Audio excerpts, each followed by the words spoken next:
When Jack Youngblood arrived in Los Angeles in 1971, he faced becoming the fifth wheel on a legendary defensive front. A day or so after I'm drafted, I'm thinking to myself, what are my chances of making this football team? They're the fearsome foursome.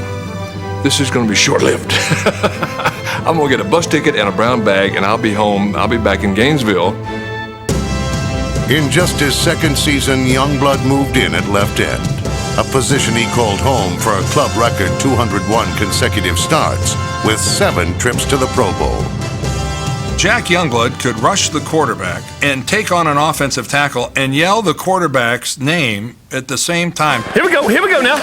Jim Hart was our quarterback, and Jack Youngblood's got that high-pitched southern voice. Woo! He and I would be out here, and I'd be blocking, and Jack would be going, Jimmy, Jimmy, Jimmy, here I come, Jimmy, Jimmy, Jimmy. And I'm thinking to myself, how can this guy's got to be in great shape to rush the passer and talk at the same time. Jimmy, Jimmy, Jimmy, here I come, Jimmy. Second down and 8. Back to throw is Hart. He's got 5 men in the pattern. He throws. Intercepted by Youngblood.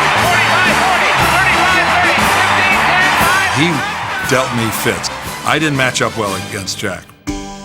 Offensive tackles were no match for the hungry Youngblood. It was the city of Los Angeles that nearly swallowed him up.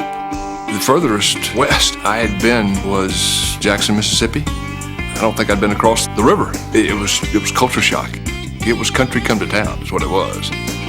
You know, he dressed in cowboy boots, blue jeans. He had a little chew of tobacco in his mouth, and he was Jack Youngblood. Cast against the grain, his rugged play and rural charm set him apart in Tinseltown. Man, my first impressions of Jack Youngblood were, why is this guy playing football? He was, this big, handsome guy that all the women loved. The one thing about training camp, it was never dull because there were always a lot of attractive women out there looking for Jack Youngblood. I always kind of thought of Jack and John Wayne as kind of like the same kind of guy, that old swagger, how you doing, Eric? Jack Youngblood. In a sport of kings, he was the Duke, Hollywood handsome, and cowboy tough. Let's get it done, let's get it done, let's get it done.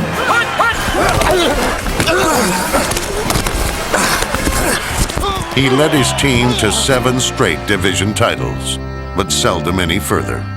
And Blood knew he wasn't getting any younger.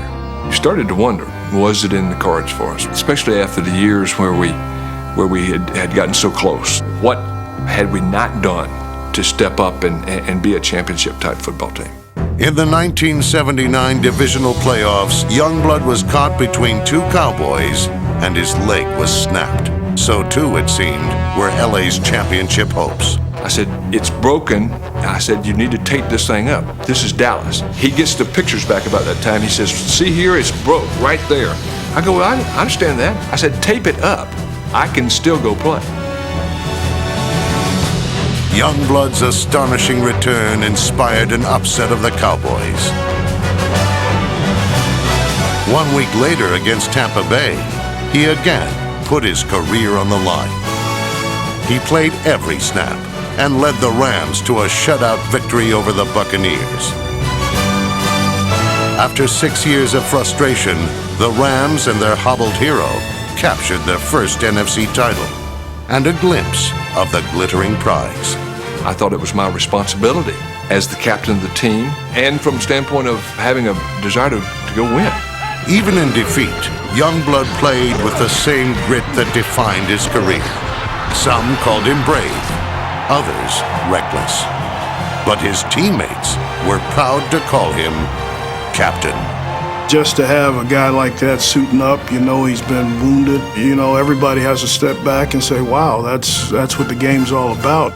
And the guy you see holding the helmet, with the mud all over him, that's Jack Youngblood. Do I think Jack should be in the Hall of Fame? Most definitely.